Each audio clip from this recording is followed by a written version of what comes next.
Jadi saya beserta Sekjen, Ketua Panitia Muktamar bersama-sama sowan kepada Kiai Ma'ruf Amin sebagai Wakil Presiden untuk melaporkan pelaksanaan Muktamar PKB tanggal 24-25, di mana insya Allah kita laksanakan di Bali, dan mengundang beliau untuk memberikan arahan, bimbingan kepada para peserta yang berjumlah 3.000 peserta.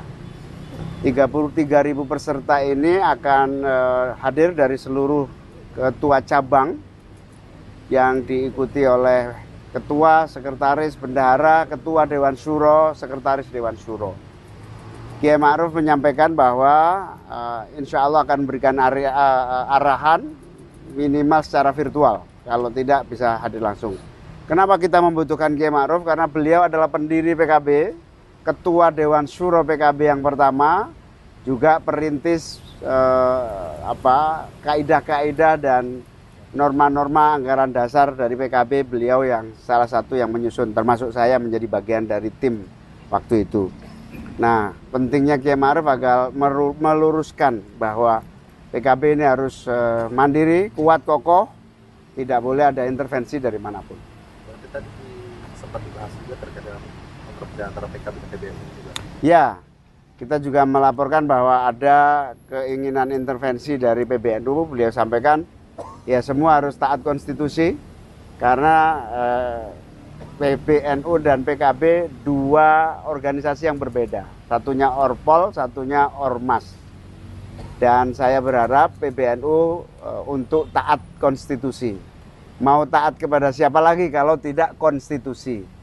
Yaitu Undang-Undang Partai Politik, Undang-Undang Ormas. Sekali lagi saya menghormati PBNU, masukan-masukannya saya terima dengan baik, kritiknya menjadi modal untuk perbaikan kalau ada yang salah. Tapi bahwa perlu saya sampaikan, PBNU dan PKB organ yang berbeda secara konstitusional, masing-masing dijamin oleh konstitusi negara. Tadi kan sebelumnya di kontes itu Pak Sukron bilang, saya ini minta agar PBNU ini apa sih yang dimaksud penyelewengan. Nah, kalau dari Kiai Ma'ruf sendiri ada nggak pesan khusus? Tidak ada.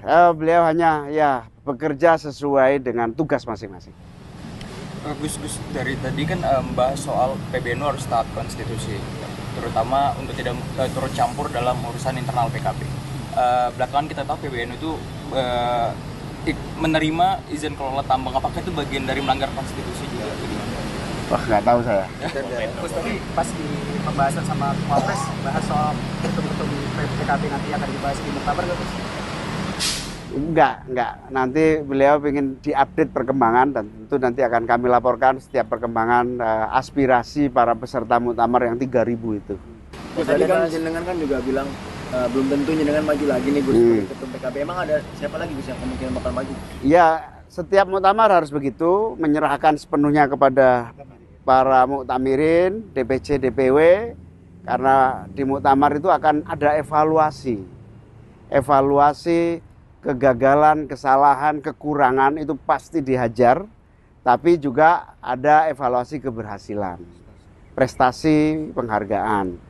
Nah, nanti apakah saya termasuk gagal atau berhasil? Nah, saya nggak tahu. Kalau rapot saya merah, ya saya nggak mau maju. Tadi Wapres sejauh ini ada jadi calon lain, Gus, yang Gus tahu? Saya belum tahu.